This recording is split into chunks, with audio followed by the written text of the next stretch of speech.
Take our lead, let's help you make your mark. Our goal is your satisfaction. Let us show you the way. A longer boil gives a dense interior, while a shorter boil gives a softer and tenderer interior. Barley malt extract, lye or baking soda is sometimes added to the boiling water. This is what gives the crust its golden color and adds flavor to the bagel. 30 July 2015.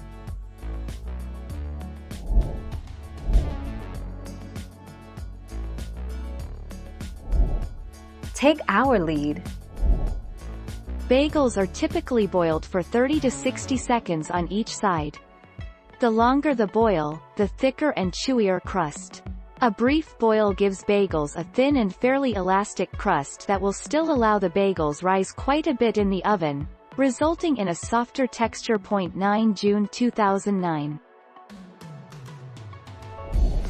Thank you for watching. Please subscribe and hit the bell notification.